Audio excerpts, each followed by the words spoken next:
Idiretso na po natin. Ang topic natin ngayon ay, basahin nga po natin, our future is in God's hands. Naniniwala ho ba kayong ang ating kinabukasan ay hawak ng Diyos? Ang ating kinabukasan ay alam ng Diyos at ang ating kinabukasan kayang-kayang gawa ng mabuti ng Diyos. Alam nyo ho, ang future, yan yung, pag pinag-usapan yung future, medyo nakakatakot paminsan-minsan yan eh. Kung ikaw ay isang estudyante, tinatanong mo sa iyong sarili, ako kaya ay makapagtatapos? Naitanong na ba ito ng mga estudyante, kaya ko kaya yung course na kinuha ko? Matatapos kaya ako? Minsan nakakatakot po ang minsan noong sunod-sunod ang bagyo, tapos nagkakulay pula yung kapaligiran, abay maraming natakot. Kasi ano kaya yung bukas? Ano mangyayari bukas? Baka magkameron ng tsunami. Baka magkameron ng malaking dilubyo. Baka katapusan na ng mundo. Bukas yun, future yun. Kaya minsan nakakatakot po ang future. Kaya maraming tao ang nagkukumahog at walang kapayapaan dahil tinatanaw nila ang future. Ano bang mangyayari doon sa bukas? Kung may tabing lang ang bukas, nasilip na. Para matiyak niya kung ano ang kanyang bukas. Tama ho ba yun? Kung mayroong bintana, ang future, ang kinabukasan, sisilip din ba kayo? Bay, sisilipin mo kasi tinitingnan mo ang kasiguraduhan ng iyong bukas. Kung normal kang tao, pero kung hindi ka normal, ay hindi mo ipag-aalala o hindi mo iisipin ang bukas. Pero tayo'y normal. Lahat pwedeng magsabi o pwede tayong mag-alala kasi hindi natin alam ang future. Lalo na mga pagano. Tinalakay ni Pastor James na mga pagano ay dyan nahuhumaling kung ano ang kanilang isusuot, kung ano ang kanilang kakainin, o yung kanilang mga pangangailangan. Paano pag? Yun ang tanong eh. Paano pag? Paano pag nawalan ako ng trabaho bukas? Naiisip mo ba natin ito? Ano ang ipapagpaaral ko sa aking mga anak? Ano ang kakainin namin sa araw-araw? Paano pag nag-retired na ako? Paano pag matanda na ako? Hindi ba natin naiisip yung mga bagay na yan na pwedeng maturete ang ating mga isipan sa mga bagay na ito? Paano pag ako'y nagkasakit? At hindi na ako makapagtrabaho, nandun na lang ako sa banig ng karamdaman. Papaano? Ito ang isang katiyakan, ayaw ng Diyos na mamuhay tayo sa takot. God doesn't want us to live in fear. Kung mabubuhay ka rin lang, ayaw ng Diyos na ikinabubuhay sa takot. Amen? Pwede ba ang tanggapin ang realidad na ayaw ng Diyos na mamuhay ako sa takot? Ang gusto ng Diyos ay ito. He wants us to live in confidence and joy by believing He not only knows our future. Hindi lang alam niya ang ating bukas, kundi ipoprovide nila ang lahat ng ating mga future needs. Kahit anuman ito. Pwede mo bang sabihin na alam at hawak ng Diyos ang bukas ko? Claim na ho natin yan. Alam at hawak ng Diyos ang bukas ko. Kaya ang ating pong magiging salmong tugunan ngayon ay hindi ako matatakot, alam at hawak ng Diyos ang bukas ko. Ulitin po natin. Hindi ako matatakot, alam at hawak ng Diyos ang bukas ko. Pwede ba natin palakpakan ng Diyos? Huwag kang matatakot. Bagamat hindi mo alam ng Diyos. Hindi mo nga alam bakit ka matatakot? Di ba? Pero ang maganda ho nito, alam ng Diyos ang bukas ko. Bakit ka hindi dapat matakot sa bukas? Kasi magmula sa kaligtasan hanggang sa destinasyon mo alam ng Diyos. Nangako ba ang Diyos na ikaw ay ililigtas? Tinanggap mo na ba siya? Naligtas ka ba? Natapos ba sa kaligtasan ng Diyos? Wala ba siyang pinangako sa iyo na pupuntahan mo pagkatapos na ikay maligtas? Meron, wala? Meron. Saan? Buhay na walang hanggan. Meron kang buhay na walang hanggan. Ang destinasyon mo sa pangako niya yon. Kaya hindi ka dapat matakot kasi sigurado ang tumawag sa atin. Sigurado ang kaligtasan mo, sigurado ang destination mo kung saan ka dadalhin. Hindi siya nagkakamot ng ulo sapagkat hindi niya alam ang sunod niyang gagawin.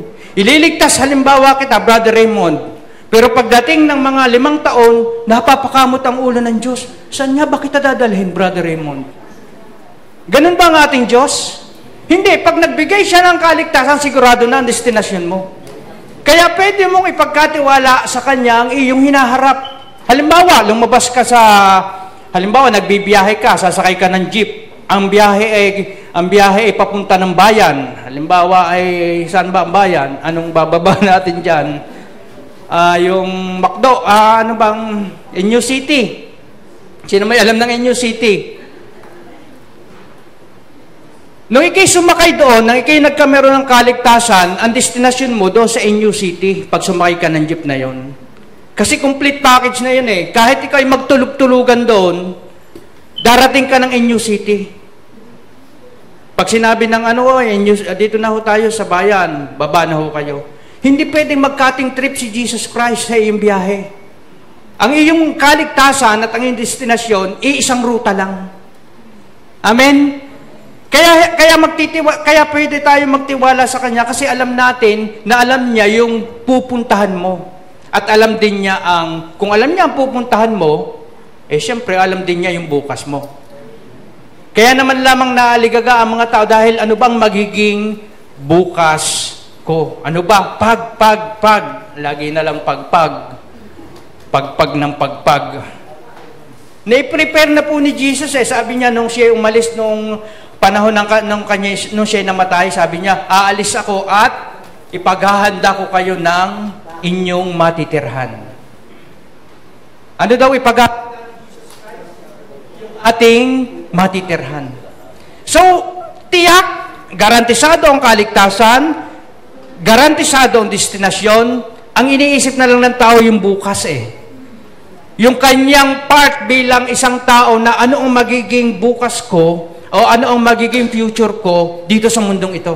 Doon na lang nagkakatalo kung gaano mo ititiwala sa Diyos o kung paano magiging share kayo sa pagtitiwala sa sarili mo at saka sa Diyos.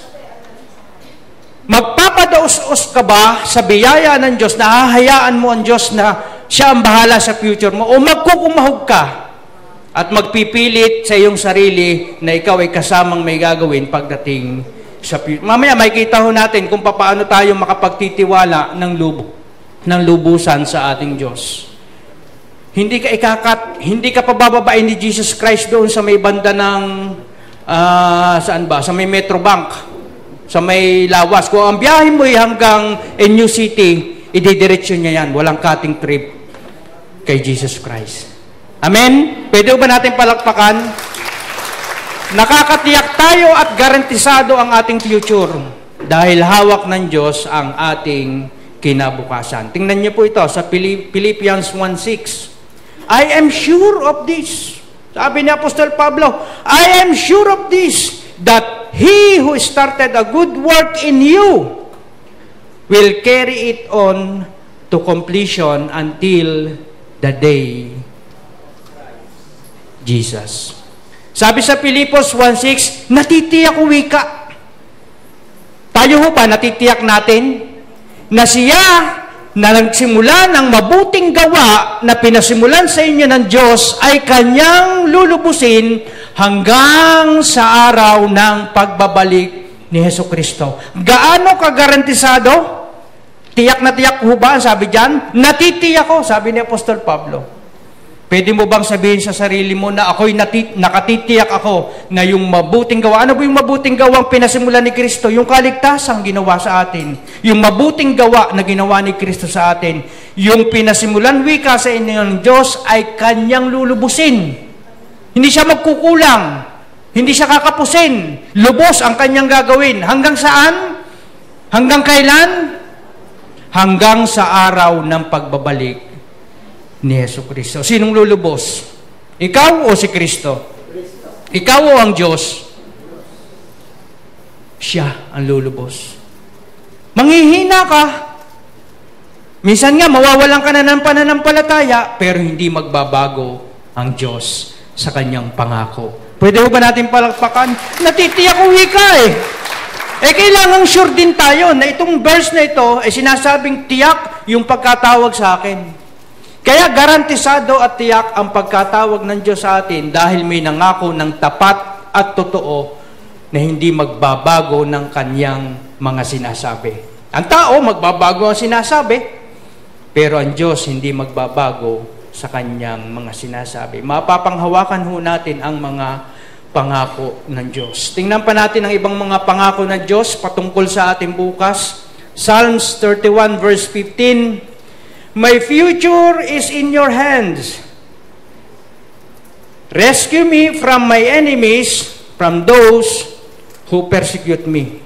Sabi ng mga awit, ang aking kinabukasan ay hawak mo. Kaya ikaw din ang pwedeng tumulong sa akin sa mga panahong ako'y may kaaway at sa mga panahong may nagpe-persecute sa akin. Amen? May nagpe-persecute ba sa inyo? Meron bang umaaglahi sa inyo? Meron bang nang mamaliit sa inyo? Na akala mo na may nakamtanan niya ang langit at lupa? Yun nga may-ari ng langit at lupa ay nakakulong? Walang dapat magmalaki. Nasabi doon, He will rescue us from our enemies. Amen? Kasi nga, yung future mo ay nasa kamay ng Diyos. Psalm 16 verse 5, You, Lord, are all I have. Ang ganda ho nito. You, Lord, are all I have. And you give me all I need. Because my future is in your hands. Sabi doon, sa 16 verse 5, Ikaw lamang, Yahweh, ang lahat sa aking buhay. Pwede ba nating sabihin, Ikaw lang, Yahweh, ang lahat sa aking buhay? Oh yes, totoo po. May asawa ka ngayon, may mga anak ka, pero darating din ang panahon na mawawala yan. Hindi ba namamatay ang tao? Hindi ba kayo maghihiwalay pagdating ng bandang dulo? Pero napakasarap hong nimi-nimiin natin na darating ang panahon na kahit ikay dumating ang panahon na nag-iisa, sasabihin mo, Yahweh, ikaw lamang ang lahat sa aking buhay. Single ka ba ngayon? Sabihin mo, ikaw lamang, Yahweh, ang lahat sa aking buhay.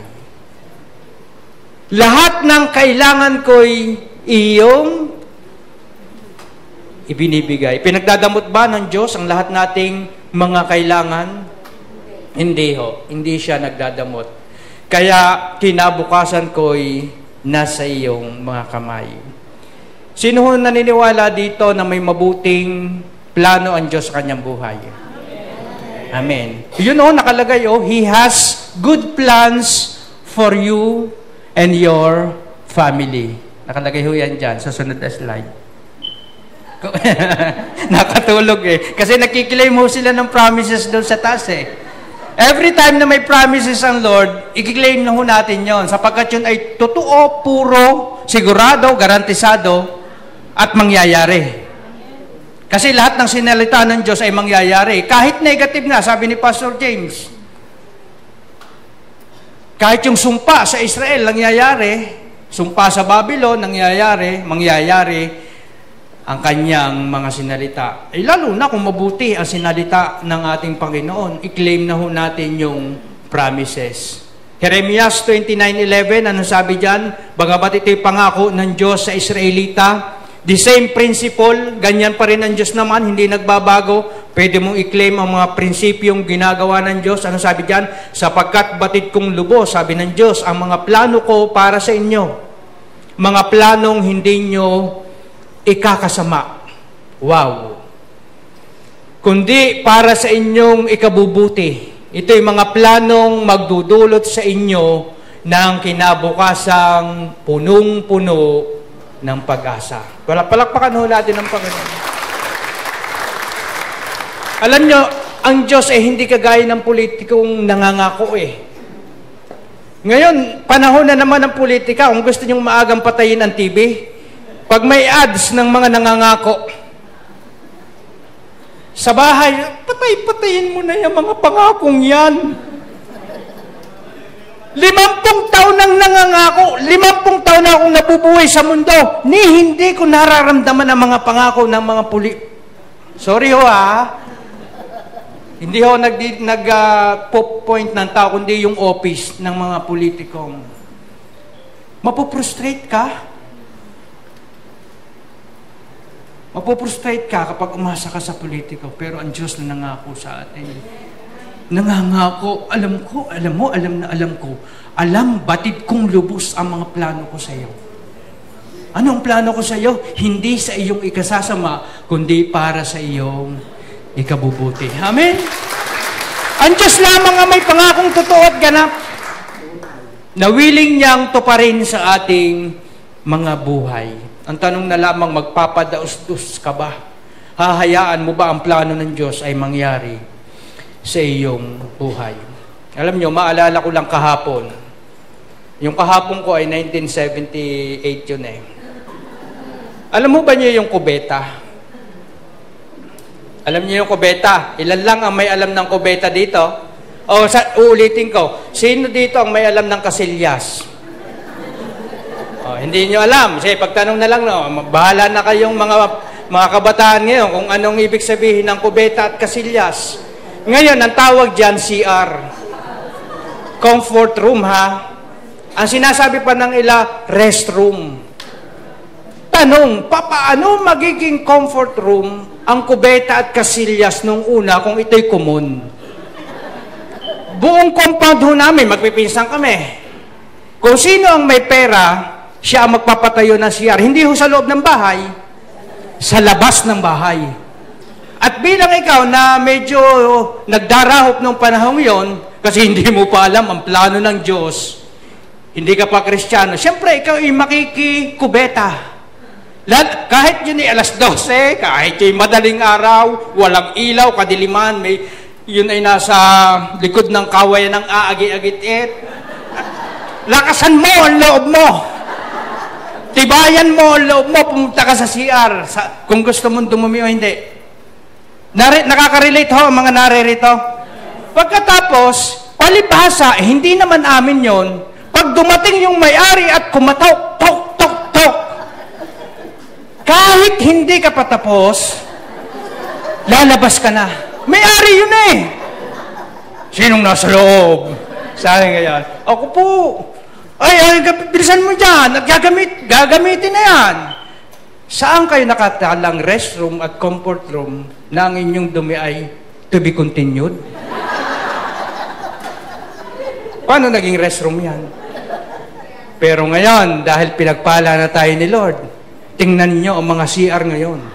Tingnan nyo ang mga comfort room nyo. Meron sa kwartong itaas, meron sa baba, meron sa underground. Ang dami CR nasa loob ng bahay, di ka nalalabas.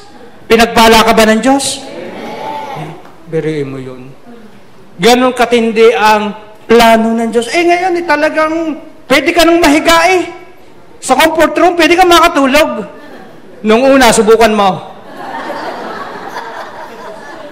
Hindi ka nga makatagal dahil yung kubetang sinasabi ko sa inyo ay hindi naman ang upuan ay yung puti. May butas. Hindi ka pa dumudumi, alam mo na ang amoy. Pero tingnan mo ang buhay mo ngayon. Pwede kang humiga doon sa CR mo, pwede kang ang linis, ang bango. Parang ayaw mo nang umalis, ayaw mo nang lumabas, kaya nagtatagal ngayon sa loob ng CR eh. Nung una, mabibilis lang mag-CR. Ngayon, ang tatagal. Gaano katiyak ang buhay natin sa kamay ng Diyos? Gaano katiyak ang buhay natin sa kamay ng Diyos? Imagine na lamang na ang Diyos na yan yung lumikha ng langit at ng lupa. At ikaw ay nasa loob ng globo na hindi nagbabago ang ikot at tining ng pag-ikot nito. Paano kang hindi makatitiyak sa kamay ng Diyos? Ay ang tibay ng kamay ng Diyos, sabi doon, ay walang nahuhulog na bituin kahit isa. Gaano kadami ang bituin sa langit? Sabi, sa estimate, mas marami pa daw ang bituin kaysa buhangin sa dagat. Ako'y namamangha sa mga nagbibilang na ito. Binilang nila, nabibilang nila, estimate lang naman siguro. Anong tinarbaho ng mga taong ito kundi magbilang ng stars? Pero hindi naman kilala yung gumawa ng stars. Di ba? 200 billion trillion ang dami ng stars. At ang sabi doon, pinangalanan lahat yon ng Diyos. Isaiah 40 verse 26. Tumingala kayo wika sa langit. Sino ba ang lumikha ng mga bituin? Sino ba ang sa kanila'y nagpapakilos? At sino ba ang nagbigay ng kanilang pangalan? May pangalan na pala yan eh. Kung paano pinangalanan ni Adan yung lahat ng uri ng hayop, ang Diyos ang nagpangalan sa bituin. Ano ba ang halaga ng bituin? Kaysa sa halaga mo. Nilikha lang yan, ikaw ay anak. Ibig sabihin, kung nagpapahalaga ang Diyos doon sa mga pangalan ng bituin, mas mahalaga ang pangalang Raymond. Mas mahalaga ang pangalang Teddy kasi ikaw ay anak ng Diyos. Pwede ba natin palakpakan ang ating Ama? Kaya sabi doon, sino pa nagbigay sa kanila ng pangalan? Dahil sa kanyang dakilang kapangyarihan, walang nawala sa kanila kahit isa man. Kahit sinungkit na ito ng sinungkit ng mga nanliligaw, walang nawala. Peke yung napabigay sa inyong stars. Di ba, gano'n? Pag nangangako ang mga lalaki sa babae, susungkitin ko wika ang stars. Yung pala, lalagyan ka ng pasa. Kaya nagkukuting-kuting ang tingin mo. Akala mo stars, yung pala pasa. Dahil lang yung napangasawa ay hindi kalooban ng Diyos. Amen? Wala ikang nawala sa kanila. Pinangalanan ng Diyos. Pinuhin mo yun, magpangalan ng Diyos ng mga bituin na mas marami pa sa buhangin ng dagat. Pinuhin mo yun. Ang tindi ng pagpapahalaga ng Diyos. Ang tindi ng pagmamahal ng Diyos sa kanyang mga nilikha. At tayo hindi lamang nilikha, tayo ay mga anak ng Diyos. Kaya mahalagang mahalaga ka sa Kanya eh.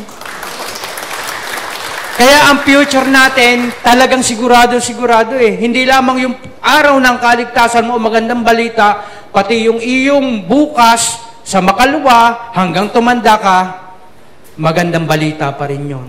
Kasi hawak ng Diyos ang ating future. Amen? Saan tayo dadalhin ang kamay ng Diyos? Sabi dito sa awit 73 verse 23 to 24, Yet I still belong to you. Sabi doon, You hold my right hand and you guide me with your counsel, leading me to, saan ang destinasyon? Glorious destiny. Ang ganda ho ng ilustrasyong ito sapagkat ito'y nagsisimula sa pagkabata hanggang sa ikay lumaki, kung paano ikay mamumuhay na Kristiyano. I still belong to you. You hold my right hand. Alam niyo, mga magulang na nagmamahal, pagtatawid ng karsada, hinahawakan ng kanilang anak na 3 taong gulang. Tama ba yon? Mahigpit na mahigpit ang kapit ng kanilang magulang kasi baka mayapaw ng sasakyan. Ngayon na lamang ako nakakakita ng mga taong walang katakot-takot tumawid, hawak pa ang cellphone, nakatungo, at para bang kitang-kita lagi sila ng driver. Kaya naman ang driver ay malalakas ang busina ngayon. Tut, tut, tut. Nagbubudots-budots pa. Sabi doon, hawak-hawak tayo sa ating kanang kamay. Bakit kanang kamay? Kasi ito yung strong hand natin eh. Ito yung pwedeng may magawa, pero wala ka nang magagawa pag hawak ka ng Diyos. At sabi doon, You guide me with your counsel. Habang ikay lumalaki, ginagabayan ka ng pangangaral ng Diyos, at ang iyong destinasyon, leading me to a glorious destiny. Isang maluwalhating destinasyon ang nakalaan para sa iyo. Kasi, bakit? Hawak ka ng Diyos eh. Akay ka ng Diyos. At ikaw ay kanyang pinangungunahan. Hindi magpapabaya ang ating Diyos. Hawak-hawak tayo ng ating Diyos. Sabi sa verse 23, gayon may laging sumasayo ako at iyong inalalayan ang aking kanang kamay. Huwag ka nang pumiglas. Hawak ka na eh. Hayaan mo na ikay magpatianod sa kung saan nais ng Diyos na ikaw ay dadalhin niya. Itiwala mo ang future mo kasi hawak ka ng Diyos. Alam niya ang mabuti sa iyo at hindi ka niya pababayaan. Hawak nga eh. Sagot kita. Hawak kita. Gaano katiyak, kagarantisado ang hawak ng isang magulang habang siya ay naglalakad sa bata. Lalo na't pagpapunta sa SM, pag may mga laruan niya, nakiluyan, lalo't walang pidang, wala pang budget. Tama ho ba? Ikinikilo, iniiwas sa mga tukso, iniiwas sa mga kagastusan. Gano'ng katiyak na hawak tayo ng Diyos sa ating mga kamay. Amen? Na-imagine ho ba niyo yun? Ang may hawak sa iyo ay ang Diyos? Na kung paanong hawak ka ng demonyo at pinangungunahan nung una, ngayon ay hawak ka na ng Diyos. Sino pang makakaagaw sa iyo? Sino pang makapang-aapi sa iyo? Sino pang hindi makapagpuprovide ng lahat ng pangangailangan? Eh yung ating nanay ay masigla at masigabong nagpiprepare ng ating pangangailangan, yung pa kayang ating Diyos na may hawak sa ating kanang kamay. Pag sinabing hawak ka sa iyong kamay, ikay tunay na anak, wala akong nakita na magulang na iniwan ang kanyang tunay na anak at ang inakay yung sa kanyang kapitbahay. Tama ho ba? Pag sinabi kay hawak, siya ang may-ari sa iyo. Wala akong nakitang baka na ang may hawak ay kapitbahay at hila-hila. Iba hong usapan yon. Basta hinawakan mo ang tali ng baka, kanino yon? Iyo. May tatak pa nga yun eh. May hero pa nga yun eh. Ang nakalagay ay RP. Sino gusto magpa-hero? Merong herohan sa amin. RP, Remigio Pagkaliwagan. Kaya ako'y natatakot eh. Baka ako'y mahiruhan habang natutulog. Kaya ako'y nagbabait bilang manugang. Paano natin malalaman ang isang tao ay itinitiwala ang kanyang bukas sa Diyos? Yan, papaano na? Papaano natin malalaman ang sagot? Hindi siya magyayabang. Hindi siya nagyayabang, hindi siya nagmamataas. Tingnan niyo po ito, Santiago 4:13-16. Makinig kayo sa akin, kayong nagsasabi, ito yung mga yayabang. Ngayon o bukas ay pupunta kami. Ano sinasabi niya? Siguradong-sigurado, wika ako sa bukas ko, pupunta ako doon.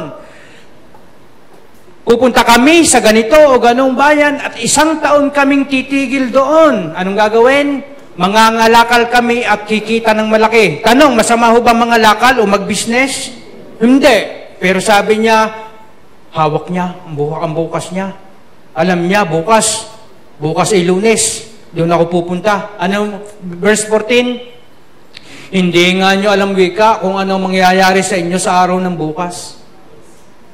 Ang buhay ninyo'y parang usok lamang, sandaling lumilitaw, at agad, ano daw? Nawawala. Ganun ho kabilis ang ating buhay. Pagkapanganak mo, mamaya matanda ka na. Bukas matanda ka na. Compare sa eternity, napakabilis ng buhay. Pero ang sabi ho sa verse 15, sa halip, ang sabihin ninyo ay kung luluobin ng Panginoon at nabubuhay pa kami, gagawin namin ito o iyon. Sabi sa verse 16, ngunit kayo'y nagmamalaki at nagyayabang at yan ay masama. Masama pala yung nagyayabang ka na parang alam mo yung bukas. Na sinasabi mong ito ang gagawin ko apart from God na hindi mo kasama ang Diyos. Eh kung luluobin. Amen? Magki-Christmas party ho tayo kung luluobin ng Diyos. Kung buhay pa tayo. Ay pumula na ang araw. Pumula na ang paligid Sabi ng mga iba'y, nako, dilobyo yan. Darating na ang Panginoon sa alapaap. Ano naman? Ano naman, kasama naman tayong mga nagtitiwala sa Kanya. Anong takot mo sa kinabukasan kung alam mo ang bukas na darating sa iyo? Kung may destinasyon ka ng pupuntahan. Kaya ka lang naman natatakot kasi hindi mo alam ang pupuntahan mo. Si Pastor James, maraming takot noon, di ba? Maraming pangamba. Baka daw siya'y mahulog sa eroplano, baka ang eroplano ay bumagsak. Totoo naman yun eh. Kung hindi pa tayo masyado nakakasakay ng eroplano, yung biglang mahuhulog, nakala mo yung diretsyo na, nabukol ang ulo mo, ay paano hindi ka madadalang sumakay ng eroplano? Di ako yung magsasakay na lang ng barko, papuntang Boracay, may biyahe naman, kaysa magbarko. Pero kung sanay ka na, mananakay ka na ng eroplano, kahit anong lakas ng kaano kalalalim ang mga lubak sa alapaap at mapauntog-untog ka man o anumang mangyari sa iyo, kalmado ka pa rin. Kasi alam mong hindi babagsak ang eroplanong yon. Normal lang yon. Tayo din, normal lang ating destinasyon, may mga lubak-lubak lang ng buhay. Hindi bali yung lubak, ang mahalaga yung destinasyon. Makararating tayo ng safe and sound sa destinasyon natin. At yun ang pangako ng Diyos sa atin. Amen? O kung gusto niyo sumakay ng eroplano, okay din. Maranasan ninyo ang hirap. Sa totoo lang, ayaw ko sumakay ng eroplano, mas gusto ko sa vapor. Kasi 4 ang makina noon, vapor. Napakahirap palubugin ng vapor. At napakasarap sumakay sa barko. Lalo na yung mga kasama natin dito na nagbabarko na binabayaran pag sumakay ng barko. Tapos nakakarating ng iba't ibang lugar ng mundo. Isipin nyo, binabayaran na kayo, tapos namamasyal pa kayo, sarapan ng kain ninyo. Di ba't pinagpala kayo sa lalaking lahat? Amen? Sa halip, ano sasabihin? Kung loloobin wika ng Panginoon. Huwag maghambog. Huwag magyabang. Sabi yun, yan ay masama. Bukas ako'y nando doon. Bukas ako'y nando doon. Bukas ako'y nando doon. Sabihin mo kung loloobin ng Diyos. Paano ang nararapat natin gawin sa ating mga plano, sa ating bukas? Anong nararapat natin gawin? Tingnan niyo po ito. Kawikaan 16 verse 3 sa Amplified Bible. Commit your works to the Lord. Ibig sabihin, submit and trust them to Him. Ano daw po ibig sabihin ng commit your works to the Lord?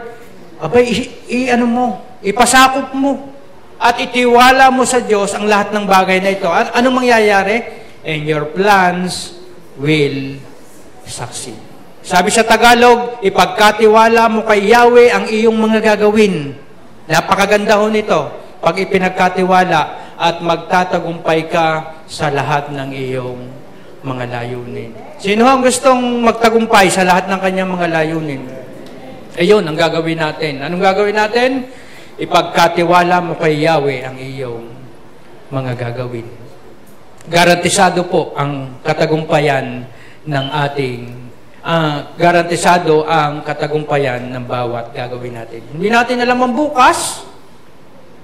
Hindi tayo pwedeng sumilip sa bintana para matingnan kung ano magiging bukas, pero pwede tayong magtiwala sa ating Diyos na siyang may hawak ng ating kinabukasan. Amen? Pwede tayong magtiwala kasi siya ang may hawak eh. Sabi sa Awit 143 verse 8, let the morning bring me word of your unfailing love. Ano sabi ko diyan? Let every morning bring me word of your unfailing love, for I have put my trust in you. Show me the way I should go, for to you I entrust my life. Hayaan mo, wikang, ang bawat umaga ay timplahan ka ng kape. Kung ikay nagkakape, kung bakit ngayong mga panahon ito, sa pag-edad mo ng 50, masarap ang noong ikaw ay mga 30, 25, nangangarap kang lagi nasa Starbucks, Nangangarap ka lagi na ikaw ay nagkakape ng mga matatamis, ng mga creamy. Pero ngayon, nababawasan na ho ang kape. Dati 3-in-1. Ngayon, stick na lang. Dati matamis, inaalis na ang asukal. Inalis na ang creamer, inalis na ang asukal. Kape na lang. Abay, dumarating pa na mainit na tubig na lang daw eh. Wala na, hindi na makakapagkape. Naubos na, kasi bawal na, nagpapalpitate. Ang dami na pinagbabawal. Lumiliit na linyada ng listahan mo ng kakainin. Kung paano nung una, alam mo ang mga listahan ng mga pesta ng baryo ngayon, hindi ka na makapunta. Lumiit na ng lumiit sapagkat ayaw ko nang kumain. Nakasasama sa aking katawan. Pero ito, let the morning bring me word of your unfailing love. Every morning wake up. Yung unfailing love, yung bago at laging sariwang pag-ibig ng Diyos ang nasa harap ng mesa ko. Ang ipinararanas sa atin. Bakit? For I have put my trust in you. So yung pala ang mga bunga ng pagtitiwala natin sa Diyos. Sisilbihan ka ng Diyos ng unfailing love every morning.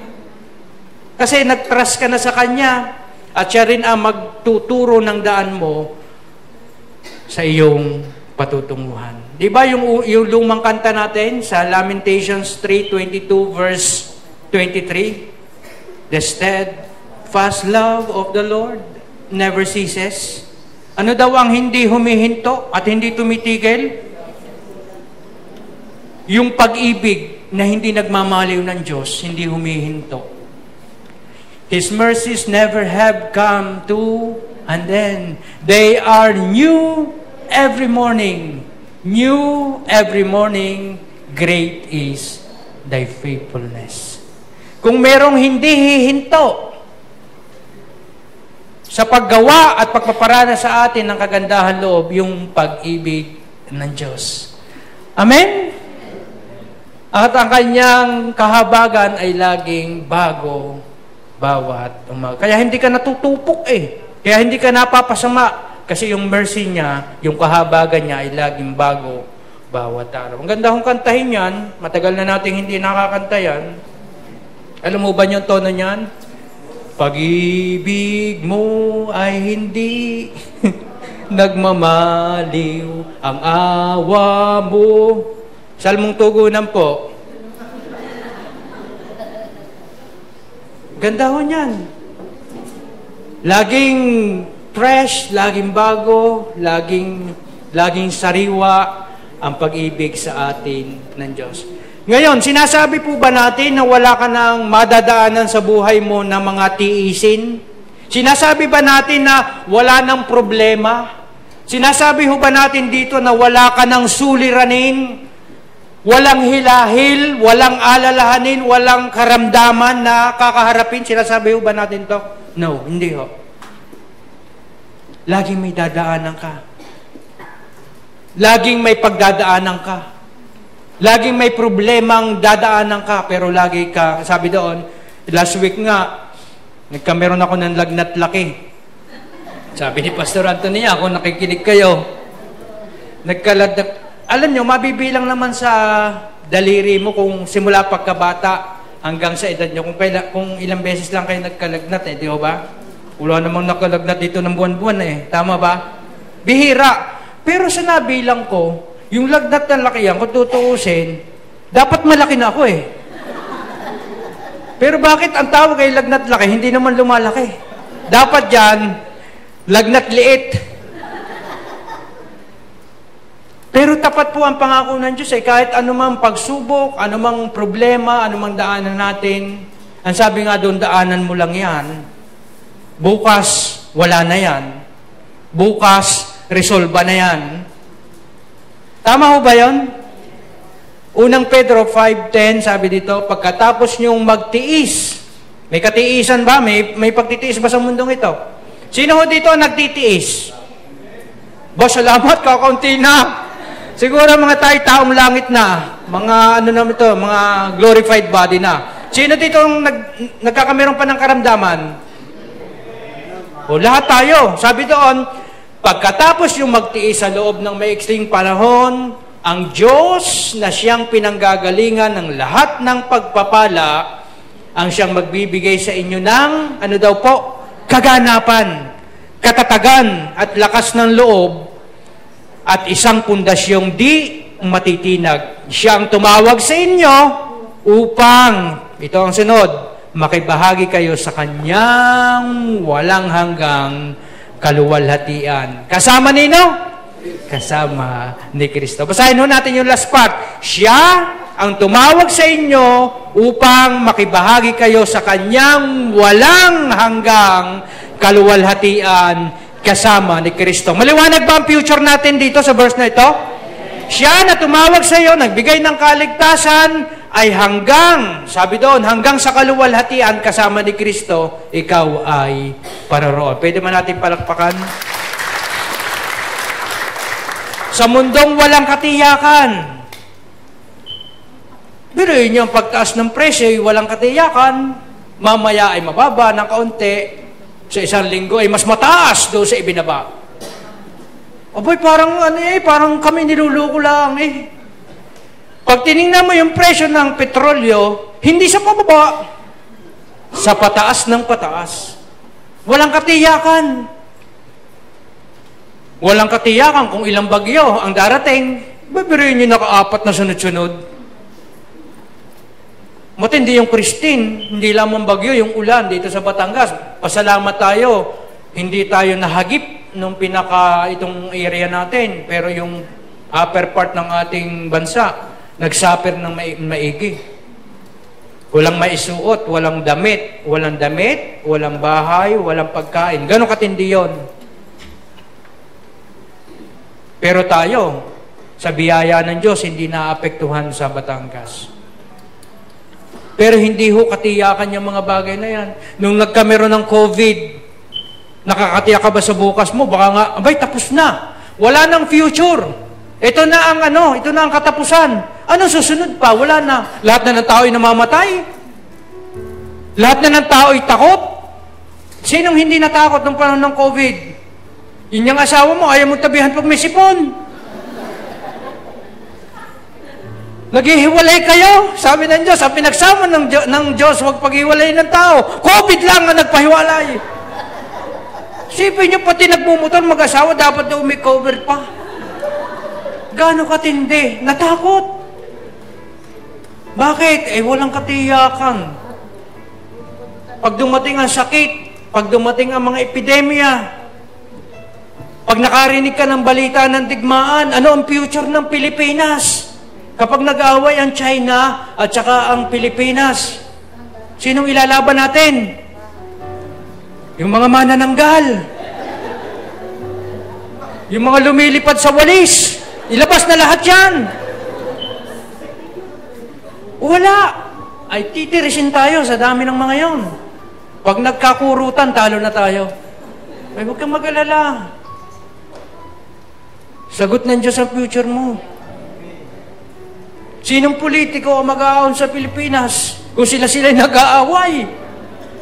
O sakit sa mata, ang sakit sa tenga, ang sakit sa mata, ang sakit sa dibdib, ang sakit sa bangs, lahat na ng masakit pag nanood kayo ng balita ngayon sa panahong ito. Sasayaw, mangangako. Patayin mo na yung TV yan. Puro pangako. Sa mundong walang katiyakan, mangangako ang mga taong maliliit, ang mga taong may limitasyon, ang mga taong may hangganan ng kakayanan. Hindi pwedeng mangako ang tao. Walang pwedeng mangako sa atin na pwedeng tumupad dito kundi ang Diyos lamang. Amen? Sino mag-aahon sa Pilipinas? Yung inflation natin, ang bilis. Nung una, nakakabili ka ng 250 na bigas ang kilo, o gatang, o salop, noon na may wala namang kilo-kilo, gatang lang at salop. Ngayon kung maaaring hindi na kumain ng kanin Buti mga low carb, hindi na nagkakanin yan. Sana all. Amen? Walang kasiguraduhan ang mundong ito. Hindi natin alam ang pwedeng mangyari sa hinaharap. Wala makapagsasabi. Kahit si Baldwin, hindi niya kayang sabihin yan. Kahit si Nostradamus, palyado, hindi garantisado, walang katiyakan, hindi tayo pwede magtiwala sa tao, sabi doon. Pero pwede tayo magtiwala sa Diyos na may hawak ng ating kinabukasan. Kaya anong gagawin natin sa awit 16 verse 5? Uulitin natin, ikaw lamang, Yahweh, ang lahat sa aking buhay. Lahat ng kailangan ko'y iyong ibinibigay dahil ang kinabukasan ko'y nasa iyong mga kamay. Kinilaim mo na ba kung ano yung kailangan mo bukas? Ayan sa kanya mo i-claim. Kasi siya yung makapagbibigay ng lahat mong kailangan. Amen? Nasa kanyang kamay tayo. Yes, may mga panahong mag-iisa ka na lang sa buhay. Merong panahon na ikaw ay may sakit, walang dumadamay sa iyo. May panahon na ikaw ay iniwan na ng pamilya mo. Kaya nga nung una, nauso na yung, ako naman kay pag namatay, iinyo na lamang akong balutin ng kumot at ng banig na yan. At ako'y ipaanod nyo na lamang sa ilog. Which is totoo nung una, hindi naman pinapaanod, inililibing na lang doon sa tabi ng bahay. Nakakita na ba kayo dito sa bandang norte? O doon sa bandang Kanluran? Nakakita na kami dyan sa Abra, sa Mountain Province. Yung kanilang mga puntod nasa tabing bahay. Magsasampay ka ng damit, doon ka tutungtong. Totoo yun. Tapos dyan sa Mindoro, kapag namatay dyan yung sa bahay nila, kapag may namatay dyan yung mga mangyan, lilipat na sila ng ibang bahay, hindi na nila titiran yan. Nandoon yung kanilang patay sa tabi. Doon sa Cotabato, nandun din yung mga patay nila. Kaya hindi ka na dadalaw ng makikipag sa Eternal at sasayo, hindi ka napipila ng sasakyan. Doon, araw-araw mong katabi ang iyong patay. Alam nyo, minsan, meron kaming nakasama panahon ng Yolanda. Dito na ako magtatapos. Panahon ng Yolanda, halos mawash out lahat ng mga tao doon sa Tacloban. Alam nyo na nagmagandang loob yung mga mangyan, na sila'y maggagawa ng bahay para doon sa mga naapektuhan ng Yolanda. Kasama namin papunta doon sa Tacloban, sa Leyte. Sa kasamang palad, itong mangyang ito, habang nagpuputol ng puno ng niyog, kung bakit ang puno ng niyog, napakaraming babagsakan, doon pa sa mangyan bumagsak. Namatay. Tinamaan sa ulo. Kinuha namin sa Tacloban, iniuwi namin uli. Tinawid namin doon sa Nauhan. Pagdating namin doon, ibuburol namin yung mangyan. Walang umiiyak. Ito mga Kristiyano mga Kristiyanong mangyan ito. Tumulong sila, tapos pagdating doon, nung naglalamay na, walang umiiyak ni isa. Sa atin, di ba, pag namatay, naku, sasama na ako. Talagang ang luha ay, kung may isang balding may iluluhay, ang mga ito, hindi umiiyak. Nagtataka kami, si Brother Ed, asawa ni Minda Macdon, bakit kaya hindi umiiyak ang mga ito? Siyempre, na-curious kami. Tinanong namin, bakit ho kayo ay hindi umiiyak? Wala ho ba kayong tuluan ng luha dyan? Hindi ko na lang sinabi. So alam niyo, sabi lang sa amin, alam niyo, pastor, kaya hindi kami umiiyak dito. Kasi, ganyan ang punto ng mga mangyan. Alam namin yung bukas niya. Alam namin na siya nasa mabuti ng kamay. Hindi sila umiiyak dahil alam na nila yung bukas na kanyang kasama. Maraming anak yun. Maraming anak. Tayo, na mga mananampalataya, higit nating naunawa ng tinapos na gawa ni Kristo, pwede rin tayong magtiwala. Hindi ko man sinasabi na huwag kayong iiyak kung mamatay ang inyong mga mahal sa buhay. Pero yung katiyakan natin, hindi nakabase doon sa relasyon natin sa labas, o sa ating mga nahahawakan ngayon, ang ating katiyakan ay nakabase doon sa idinihanda ng ating Panginoon na future. Nakatitiyak tayo, garantisado ang pagkatawag sa atin ng Panginoon na siya na nagsimula ng mabuting bagay sa atin, tatapusin niya ito hanggang sa katapusan. Kaya pwede tayong, kung paano yung mga sabi ko, oo nga, no? Dahil maganda na ang pupuntahan ng kanilang mahal sa buhay, wala na silang pangamba, wala na silang takot. Hindi sila yung parang aligaga na nahihirapan tanggapin ang realidad ng isang buhay. Panahon na nag-iisa, okay lang yan.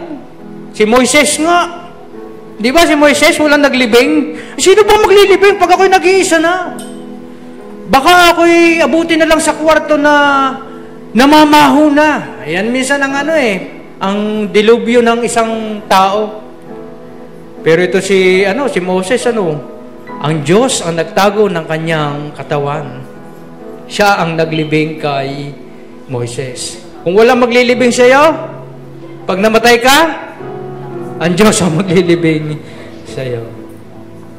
Amen. Hindi ho tayo humahawak doon sa mga kung gaano kadami ang ating plano. Yung ano bang plano mong hawak ngayon? Meron kang memorial plan, pet plan, meron kang educational plan. Hindi ho masama yan pero hindi ho tayo nangahawak diyan sa mga hinahawakan mong mga plano para sa bukas. Tama ho ba?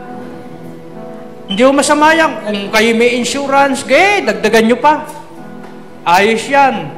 Sabi nila, hindi man wika yan madadala sa langit. Oo nga, yung mga anak mo, yung mga mahal sa buhay mo.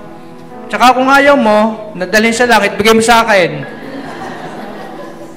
Okay ho yan. Investment ho yan. Pero hindi natin pwedeng pagtiwalaan ng mga bagay na yan. Tangi sa kamay lang ng Diyos. Dahil sabi doon, ang kinabukasan natin ay nasa kamay ng Diyos. Ano pong ating take away? Ano pong iuwi natin na tayo payapa at kalmado? Live the future in God's hands. Ang Diyos na hong bahala dyan.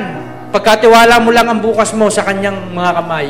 Because, ito ang maganda, He knows what is best for us. Amen? Palakpakan na ho natin ang Panginoon. May plan tayong maganda, pero mas maganda ang plano ng Diyos para sa atin. Ama, nagpapasalamat po kami sa iyong kabutihan na hindi lamang ang kaligtasan namin ang pinasimulan mo, pati ang katapusan namin, Panginoon, hawak mo rin, Panginoon.